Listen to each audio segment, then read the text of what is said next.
Fala galera, sejam muito bem-vindos ao canal e no vídeo de hoje eu vou falar sobre a Helicobacter pylori, a famosa bactéria H. pylori. Você sabe quantas pessoas possuem essa bactéria? Ela sempre faz mal a você? Aumenta risco de gastrite? Aumenta risco de úlcera? Aumenta risco de câncer? No vídeo de hoje vocês terão a resposta para todas essas perguntas, então fica até o final para descobrir.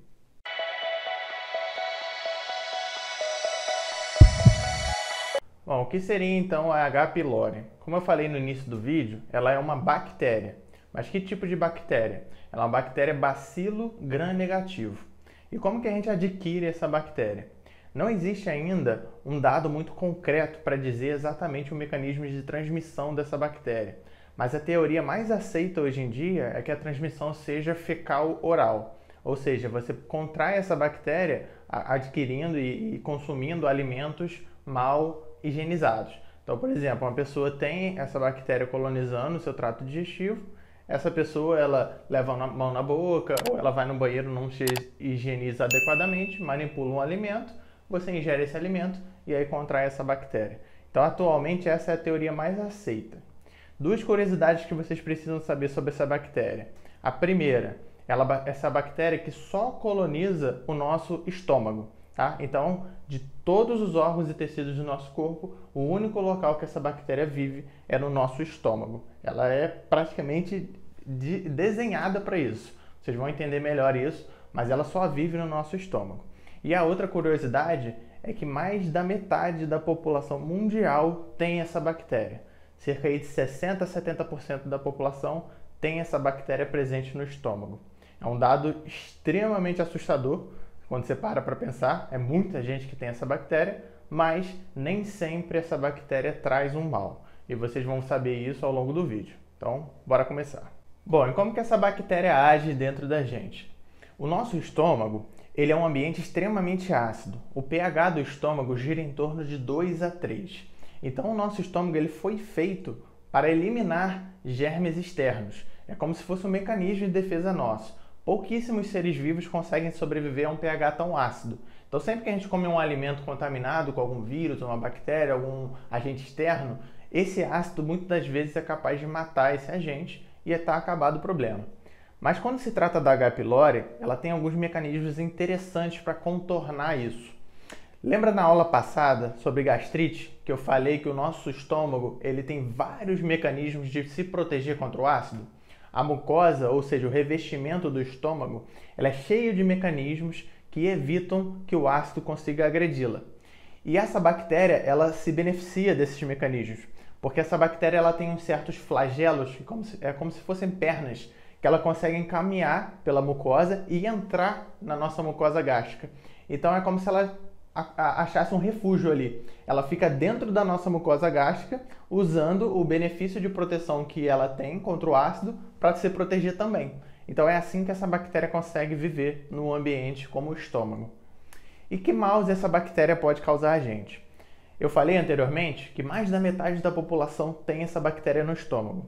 Mas nem sempre ela causa mal. Às vezes ela está só colonizando, ou seja, ela só está morando ali, quietinha, vivendo a vida dela, sem causar problema nenhum. Esse tipo de pessoa, que é só portadora, ou no qual a bactéria só coloniza, a princípio você não precisa tratar, você não precisa fazer nada, porque a bactéria está ali quietinha e ela não vai trazer problema nenhum. Só que, infelizmente, tem uma parcela da população na qual essa bactéria ela causa mal. Tá? Ela tem alguns mecanismos de causar mal ao nosso organismo. E que mecanismos são esses? São 4 mecanismos principais que vocês precisam saber. O primeiro, essa bactéria ela pode destruir as células parietais. As células parietais elas são responsáveis pela produção do ácido. Então, ao contrário de que muita gente pensa, essa bactéria ela pode reduzir a acidez do estômago e não aumentar. Tem muita gente que acha que a H. pylori é muito ácido. Não, ela pode destruir as células parietais, diminuindo a acidez do estômago. Outro mecanismo, ela pode destruir as células D. As células D são produtoras de somatostatina, como vocês lembram da aula passada. E a somatostatina ela inibe a produção de gastrina.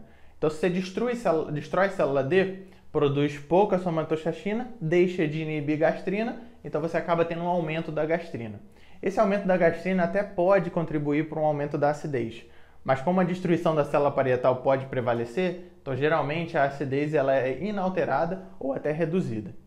E os outros dois mecanismos que esses sim trazem bem mal para a gente são os mecanismos de destruição da proteção da nossa mucosa. Um deles, ela destrói todas as células produtoras de muco, então aquele muco grosso protetor de ácido acaba sendo erradicado. Então o nosso estômago ele fica mais suscetível à agressão do ácido. E um outro mecanismo, ela pode inibir a produção de bicarbonato.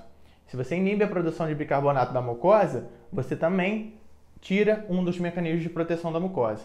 Então tá aí, qual é o problema que essa bactéria causa pra gente? Ela acaba com os mecanismos de defesa que o nosso estômago tem para se preparar contra o ácido.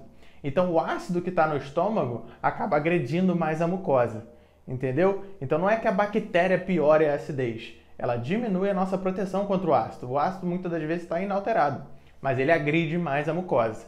Então essa bactéria pode aumentar risco de gastrite, pode aumentar risco de úlcera e pode aumentar risco de duas complicações gravíssimas, que são câncer adenocarcinoma e um outro câncer que na verdade é um câncer do tecido linfático, que é o linfoma Malte. É o linfoma relacionado à mucosa do estômago. Então isso é muito importante. Todo paciente que tiver queixa dispéptica em relação a H. pylori, você tem que tratar esse paciente, porque ele pode evoluir com uma úlcera perfurante, que é uma complicação gravíssima, e ele pode evoluir para câncer. Para vocês terem noção, só a título de curiosidade, porque eu vou entrar mais em detalhes sobre os cânceres em outras aulas no futuro. O linfoma Malte da mucosa gástrica, ele está tão relacionado ao H. pylori que o tratamento padrão ouro desse linfoma é você simplesmente dar antibiótico para matar a bactéria. Muitas das vezes, se você erradica o H. pylori, se você acaba com ela, o linfoma ele regride.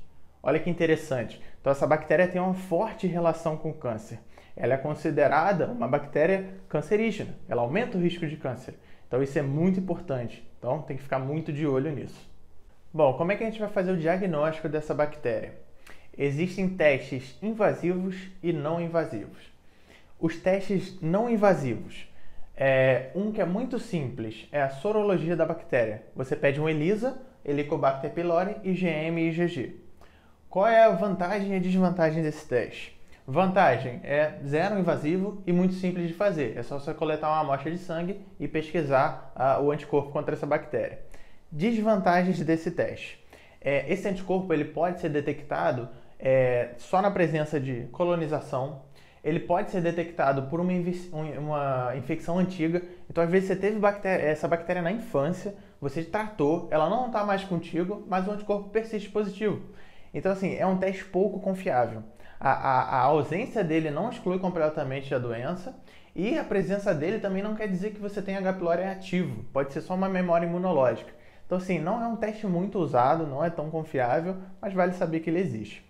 Outro teste não invasivo que, assim, dentre os não invasivos, esse é o padrão ouro, é o teste da ureia marcada. Como é que funciona isso? É bem interessante. Você dá para o paciente uma ureia marcada com carbono 13. E aí, quando o paciente ingere essa ureia, a bactéria H. pylori ela pode fazer um processo de hidrólise desse carbono 13 e transformar ele num gás carbônico. E esse gás carbônico ele sai na respiração. Então você dá essa ureia para o seu paciente, espera aí cerca de 30 minutos e pede para ele expirar num balão, até encher esse balão. Depois você vai fazer a análise do ar que está lá dentro e você detecta o carbono marcado que você pediu para ele ingerir. Se você detectar isso, quer dizer que você tem essa bactéria no estômago, porque foi ela que fez a hidrólise. Então esse teste é extremamente confiável quando ele vem positivo, mas quando ele vem negativo, infelizmente não exclui a doença. Agora vamos falar do padrão ouro de verdade, que são os testes invasivos. Tá? Se você quer ter real certeza se o paciente tem ou não tem essa bactéria, você tem que submeter ele a uma endoscopia, que é um teste invasivo. Então você vai colocar um tubo na garganta desse seu paciente, que vai até o estômago, e lá no estômago você vai fazer uma biópsia da mucosa gástrica. E nessa biópsia você pode fazer as análises. Você pode fazer o estudo histopatológico, identificando a bactéria. Você pode fazer um teste de cultura para identificar essa bactéria e você pode também fazer o teste da urease nessa peça. Todos esses testes são extremamente sensíveis e específicos e são um padrão ouro para você detectar a bactéria. E aqui vale uma ressalva. Se você tem um paciente que tem essa bactéria persistentemente positiva e é difícil erradicá-la, a cultura é excelente, porque a cultura ela vai te dizer o perfil de sensibilidade da bactéria. Então você vai tratar ela de forma mais direcionada.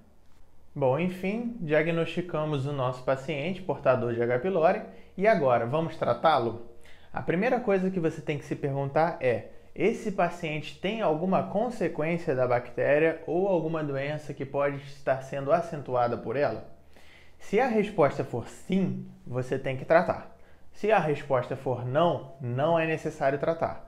Então, por exemplo, você pegou um paciente que tem sintomas de gastrite. Ele tem queimação no estômago, ele tem plenitude, você vai e faz uma endoscopia, a endoscopia viu que realmente ele tem uma gastrite, a mucosa está inflamada e você confirmou a presença da H. pylori.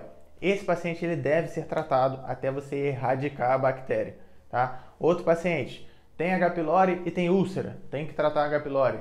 Tem H. pylori e tem câncer, tem que tratar a H. pylori. Então, se você tem H. pylori e alguma doença associada a ela, você tem que tratar a H. pylori.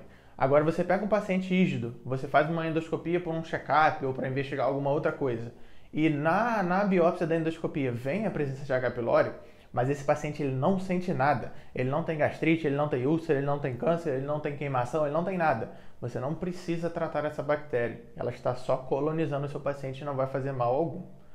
Então, digamos que optamos por tratá-lo. Ele tem indicação de tratar, vamos tratar. Como que a gente faz esse tratamento? O tratamento consiste em 3 drogas. Uma é um inibidor de bomba de próton, apenas para você regularizar a acidez e melhorar sintomas. Então você faz um IBP por 2 meses. Tá? Daqui vai da preferência de cada um. Pantoprazol, esomeprazol, omeprazol, o que cada um preferir. Mas você usa um inibidor de bomba de próton por 2 meses. Ele não vai tratar a bactéria, ele vai apenas aliviar os sintomas. E as outras 2 drogas são antibióticos. Essas sim vão tratar a bactéria. O padrão ouro é a associação de amoxicilina com claritromicina. A literatura antiga ela falava que você fazia entre 7 a 14 dias. A literatura mais recente fala que é importante você estender, fazer de 10 a 14 dias. E muitos autores advocam que é importante você fazer 14 dias mesmo, porque a bactéria tem se mostrado muito resistente ao tratamento.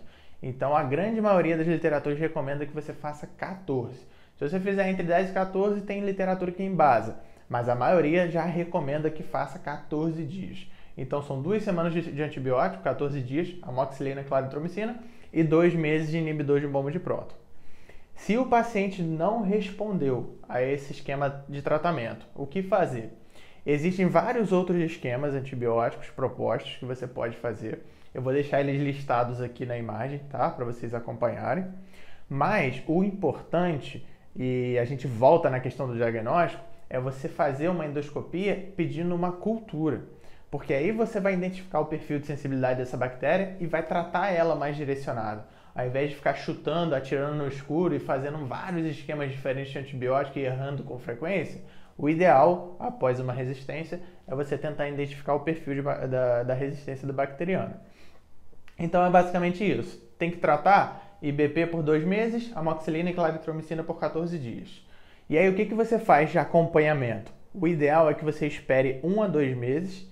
Eu prefiro esperar 2, tá? Para ter mais garantia de sucesso. E aí você repete a endoscopia. Quando você repetir a endoscopia, você faz aqueles testes de novo. Se você não detectou H. pylori, show de bola. Seu tratamento foi um sucesso, a gente para por aqui. Mas agora, se você persiste detectando a bactéria, aí sim vale a pena você fazer uma cultura e pensar num esquema alternativo para tratar ela. Você tem que ser compulsivo até você erradicar essa bactéria. Tá? Não adianta simplesmente você diagnosticar, passar amoxicilina, claritromicina, inibidor de bomba de próton e vida que segue. Você tem que acompanhar o doente até você garantir que ela foi erradicada. Espero que vocês tenham gostado do vídeo e até a próxima.